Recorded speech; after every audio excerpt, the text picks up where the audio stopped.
Hi guys, and thank you for joining and welcome to a whole new build. So olive wood is very pretty, it's incredibly strong, and it's really good to work with. It's really nice to work with. So it should make really great guitar necks. So let's build one and find out. And for those of you wondering, this is going on one of my two new designs. This is going to be the single cut version.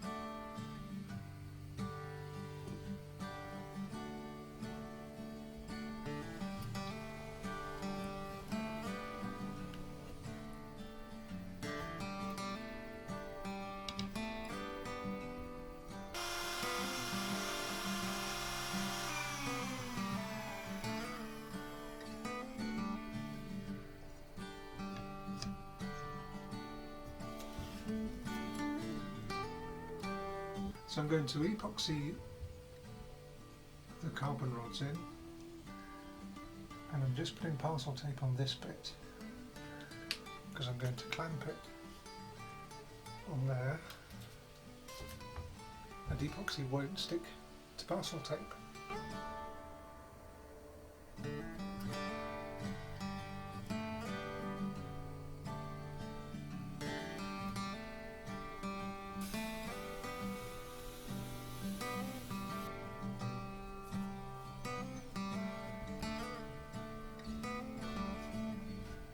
Okay, so I've let that dry overnight, which means that today I can get the truss rod channel routed.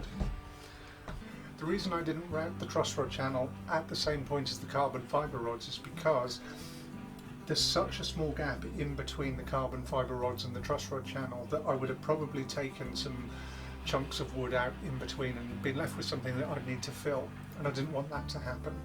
I'm going to quickly clean up the epoxy and then we'll get the truss rod done.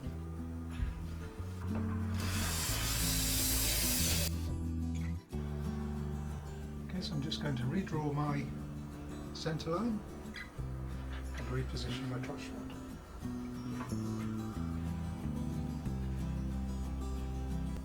And again I'm going to mark those with tape, just because it makes it really nice and clear when I'm routing where I've got to stop. What a lot of people don't realise is that, and you can ask any guitar builder, at least 60%, probably 65% of their time is taken up in the prep and setting up and marking and measuring for the thing that they're about to do. So it's worth bearing in mind, because most of guitar building is not about talent, it's about patience and spending the time getting everything perfect before you move on. Speaking of which,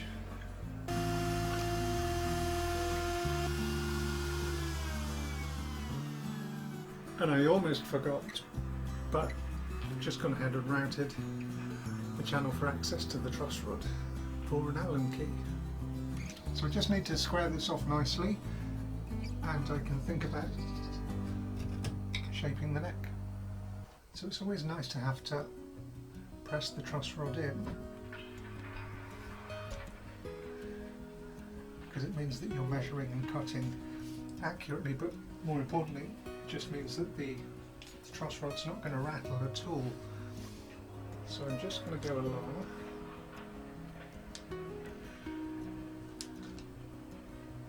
and check that it's not too high at any point. Okay, and with that done I can redraw the shape and get ready for cutting. So all my guitars use the same shape, which is the Fender shape, which is 42.8 at the nut and 56 at the heel.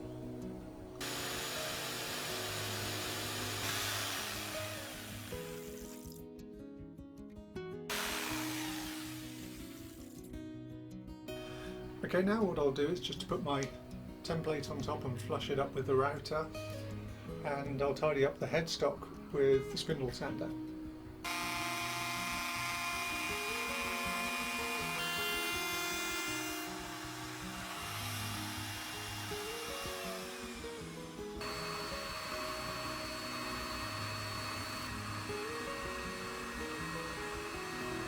So two more bits I need to do before I think about getting the fretboard cut and put on here is to thickness the headstock and to drill through for my truss rod access. Let's do that.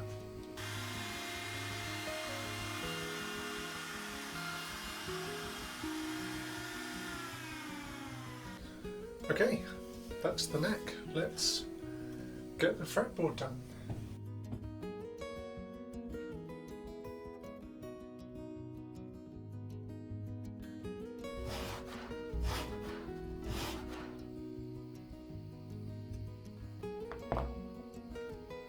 This is my straight side that I used in order to do my frets. So I'm going to measure in halfway from the ends and redraw my centre line.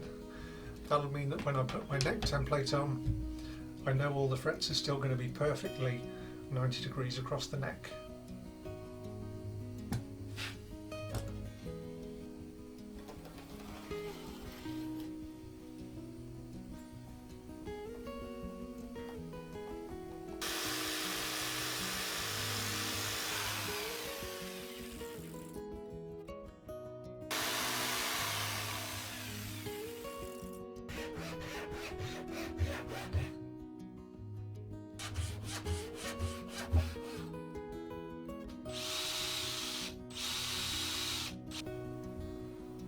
Almost forgot.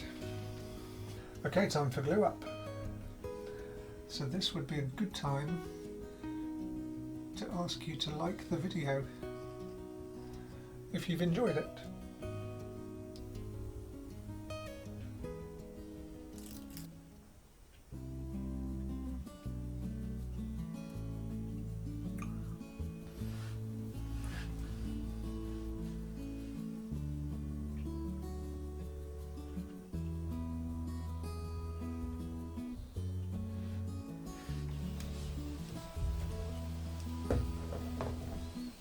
So that didn't move at all, which is great. Now I just need to flush up the sides and sort the headstock and this transition.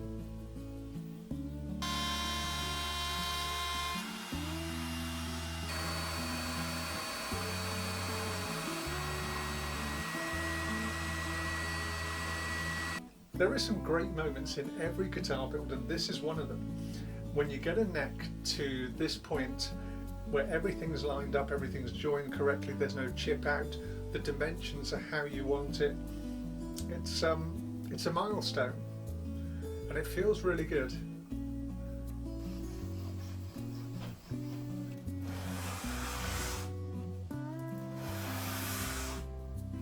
That's now sanded to a perfect 12-inch radius using 120 grit.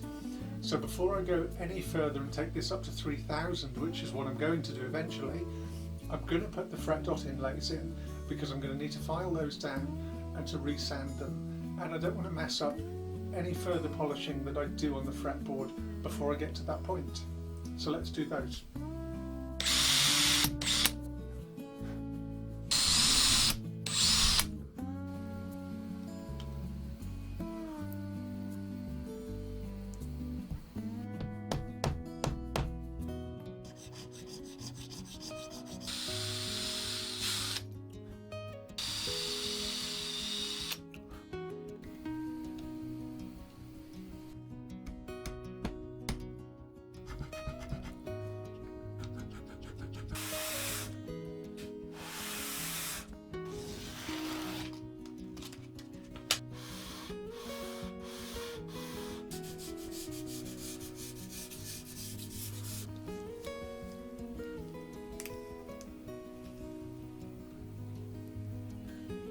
So now it's time to think about putting in the frets.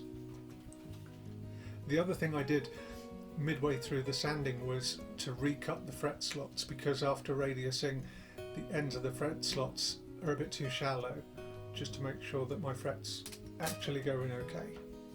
So let's get ready and pop these in.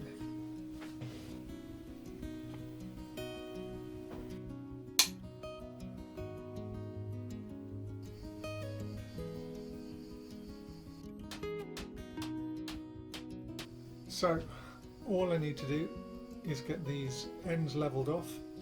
Then what I'll do is level the frets. I'm not going to dress any of the fret ends and I'm not going to crown them, but before I carve the neck I will do the leveling, and that's just because I can make sure the neck is sitting perfectly flat. I mean, you can do it after you do the carve anyway, it's just you need to be a bit more careful about making sure the neck stays flat as you're doing the leveling.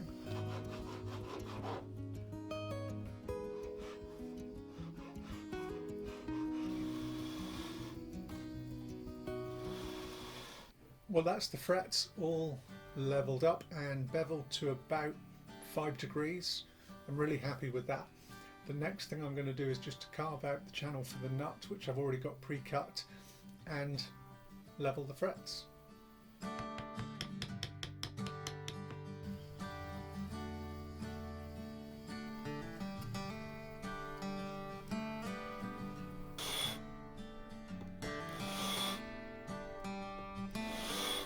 I'm going to leave some stills in a second so that you can see close up how this looks. But the next thing I've got to do is to build the body, and that's going to be the next episode. So this is as far as I like to get before I get the body built, because I'll get the neck carved afterwards. But if you want to see a detailed step-by-step for how I go about carving and shaping a guitar neck profile, I'll put a link to that video in the end card for this one. So my thoughts on olive wood for making a neck. It works really nicely. I love working with it. It's quite closed grain, so for the fretboard, it polishes up beautifully. It doesn't need any filling, and there's no texture that you can see to the fretboard once it's really polished up to 3000 as this one is. I think it might be the nicest neck, the nicest looking neck I've ever made, which is odd because usually I really like multi-laminates. But it's beautiful, and it's going to look different again as soon as I carve it. So now I just need to decide which, if any, of those rosewood tops from my last video I'm going to use for the body for this, or whether I just do a solid okame top and then colour it. So I'd be interested to know what you guys think about that. But that's for the next video. So as always, thank you very much for watching. I appreciate everybody who supports the channel, and I'll have the next episode soon.